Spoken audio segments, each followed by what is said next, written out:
اکثر ایسا ہوتا ہے کہ اپنی سوچوں میں گم ہم ہمت ہارنے کے قریب ہوتے ہیں کہ اچانک کچھ ایسے الفاظ پڑھنے کو ملتے ہیں کہ حوصلہ بحال ہو جاتا ہے۔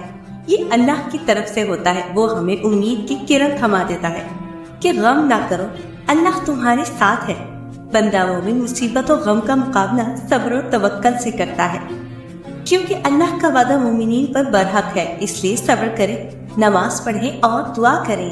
ہم سکون کے لیے دنیا کی رنگینیوں میں جتنے چاہے مرضی غوطے لگاتے رہیں، مگر ہم سکون سے خالی ہی رہیں گے، کیونکہ اللہ کریم نے دنیا کی ساری رنگینیاں ہمیں دے کر سکون اپنے پاس رکھ لیا تاکہ ہم دنیا میں ڈوب جائیں تب بھی سکون کے لیے اسی کی طرف دوڑیں، کیونکہ اللہ پاک قرآن پاک میں فرماتا ہے کہ بے شک اللہ کے ذکر سے دلوں کو سکون ملتا ہے۔ اللہ تعالیٰ حساب رکھتے ہیں ہر اس بات کا جس پر تم نے دکھتے دل کے ساتھ صبر کر لیا تھا، جب تم نے نم آنکھوں کے ساتھ بھی ہنسنا نہیں چھوڑا تھا، جب اچانک لیٹے لیٹے ماضی کی تلخ یاد نے دل و دماغ بوجھل کر دیے تھے اور تم نے بے چین ہو کر کروٹ بدل دی تھی، جب رات کو سوتے میں آنسو تمہاری آنکھوں سے پھسل رہے تھے اور تم انجان تھے مگر اللہ بے خبر نہیں تھا، جب کسی کے سخت جملوں نے تمہارے دل کے ٹکڑے ٹکڑے کر دیے تھے اور تم مسکرا کر پھینک گئے تھے، وہ تمہاری ہر اس تکلیف کا حساب رکھے گا۔ تمہیں یہ وقت بھلے ہی مشکل لگ رہا ہو مگر تمہاری سب مشکلات کا حل بس اللہ کے کن میں رکھا ہے، جو اس پوری کائنات کا اکیلا مالک ہے، جس کا اپنا کوئی وجود نہیں پھر بھی وہ ہر جگہ موجود ہے۔ وہ تمہیں اندھیرے کے بعد سویرا بھی دکھا سکتا ہے، اور اسی کو توکل کہتے ہیں، خدا کی ذات پر بھروسہ کرنا، اس کی تاخیر پر بھی بھروسہ رکھنا۔ جب جب تمہیں کوئی خواہش ناممکن سی لگنے لگے اور نا امید ہونے لگو، صبر کرنا مشکل ہو جائے تو یاد رکھنا جو تمہیں ناممکن لگ رہا ہے وہ اس کے لیے ممکن ہے۔ نا امید نہ ہو، یہی تو صبر کرنا ہے، یہی تو اس کے کن پر کامل یقین کرنا ہے، یہی تو آزمائش ہے تمہارے صبر کی۔ اگر اس نے یہ خواہش پوری نہ کرنی ہوتی تو وہ دل سے اس کا خیال بھی نکال دیتا، مگر اس خواہش کا بار بار یاد آنا اسی لیے تو ہے کہ تم مانگتے رہو اس سے، اور وہ ایک روز اس ناممکن کو ممکن کر دے، تمہارا ادھورا خواب مکمل کر دے۔ ایک روز تمہاری آنکھیں دعاؤں کی قبولیت دیکھیں گی، یقین رکھو اس پر، تو پھر یہ مایوسی کیسی؟ تم جو چاہتے ہو اسے اللہ سے مانگ کر پھر اس کا فیصلہ اس پر چھوڑ دو۔ تم جو سوچتے ہو اور جو مانگتے ہو تمہیں ہو وہی دیا جاتا ہے، تو پھر وہ مت سوچو جو تم سے نہیں ہو سکتا، بلکہ وہ سوچو جو تمہارا رب کر سکتا ہے، اور تمہارا رب تو سب کچھ کر سکتا ہے۔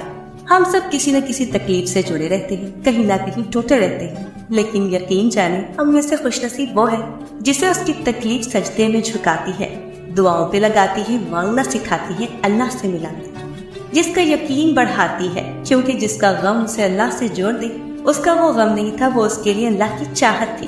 طوفانوں کی طاقت سب کشتیوں کو نہیں ڈبو سکتی۔ یقین جانے اس دنیا میں کوئی ایسا نہیں ہے جسے دکھ تکلیف اور پریشانی کا سامنا نہ کرنا پڑے۔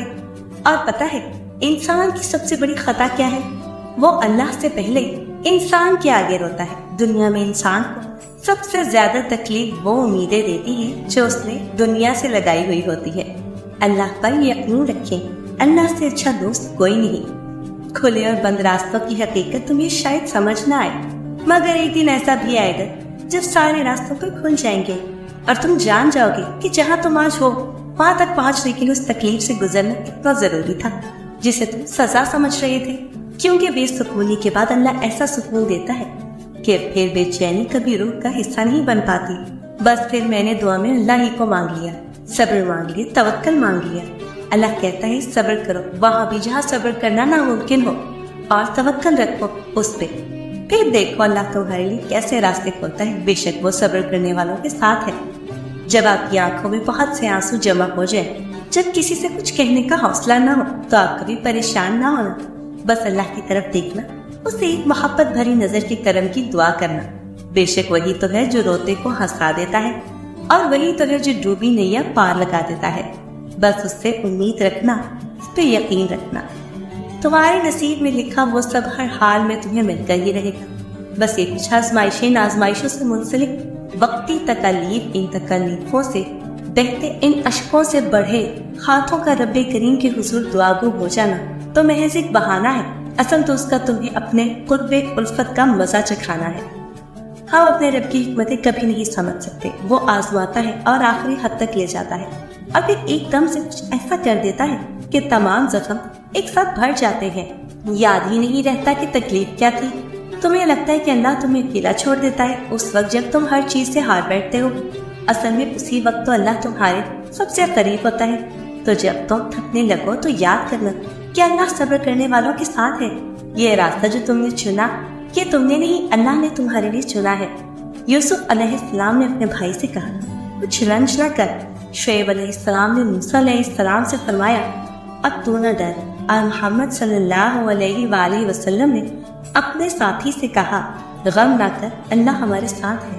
اور اللہ پاک خود فرماتے ہیں اور اللہ کے سوا نہ تو تمہارا کوئی دوست ہے نہ ہی کوئی مددگار.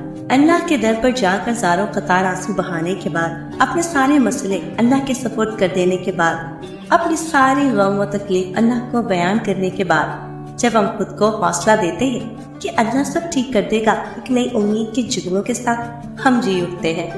انسان جس کو مشکل سمجھ رہا ہوتا ہے اللہ کی نگاہ میں وہ آسانی ہوتی ہے. انسان جس کو سزا سمجھتا ہے در حقیقت وہ عطا ہوتی ہے. بس وقت کو کچھ وقت دینا ہوتا ہے, پھر پتہ چلتا ہے کوئی دیر تھی ہی نہیں. جو دیر تھی وہ تو سراسر خیر تھی.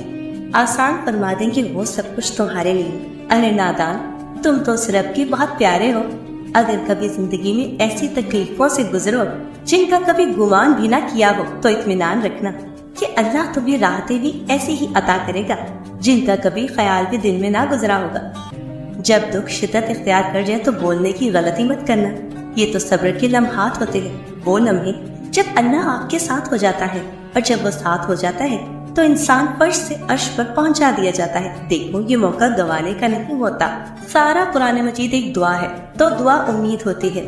ہر چیز کے لیے دعا ہے, تو اس کا مطلب یہ ہے نا کہ اللہ پاک ہر مشکل وقت میں بھی ہمیں امید دے رہا ہے کہ ہم کبھی نا امید نہ ہو. کوئی گناہ ہو جائے تب بھی, اور کوئی مشکل پڑے تب, کیونکہ اللہ تعالیٰ سب کچھ کر سکتے ہیں.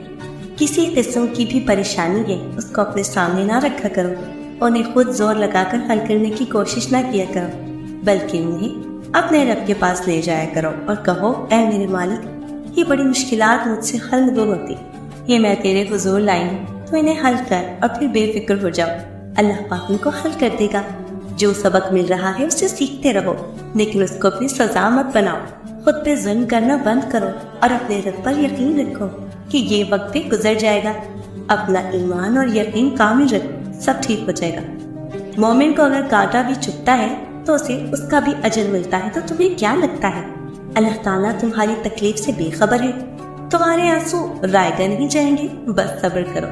زندگی میں ہر پریشانی کا صرف ایک ہی حل ہے, اللہ سے بات کریں, اللہ سے مانگے, اللہ پہ چھوڑے, اللہ پہ بھروسہ کریں, اللہ سے پھر کہیں اور کہتے ہی رہیں. اگر زندگی عارضی ہے تو مشکلات بھی مستقل نہیں. بس تم اپنے رب کے شکر گزار رہو. مشکل وقت میں ہمیشہ دعا مانگو. جہاں انسان کا حوصلہ ختم ہوتا ہے وہاں سے اللہ پاک کی رحمت شروع ہوتی ہے. ہو سکتا ہے جو اللہ نے تم سے لیا ہے اسے ہی بہتر بنا کے تمہیں واپس دے دیا جائے. یہ بھی ممکن ہے کہ جو لیا گیا ہے اسے بہتر تمہیں عطا کیا جائے. سکون کی تلاش میں در بدر پھرنے کی بجائے اللہ کے حضور سجدہ کر لو. باخدا وہ سکون پاؤ گے جو پہلے کبھی نہ پایا ہوگا. کوشش کرنے سے بھی کچھ حاصل نہ ہو تو خاموش رہ کر سب کچھ اللہ پہ چھوڑ دیجیے. اللہ بہترین تدبیر کرنے والا ہے. سب کچھ ختم ہو جانے کے بعد بھی میں مؤثر ہو جانے پہ یقین کامل رکھتی ہوں, اور میں مایوس ہونے والوں میں سے تو بالکل بھی نہیں, کیونکہ میں کچھ چاہ بھی نہیں سکتی جب تک اللہ نہ چاہے.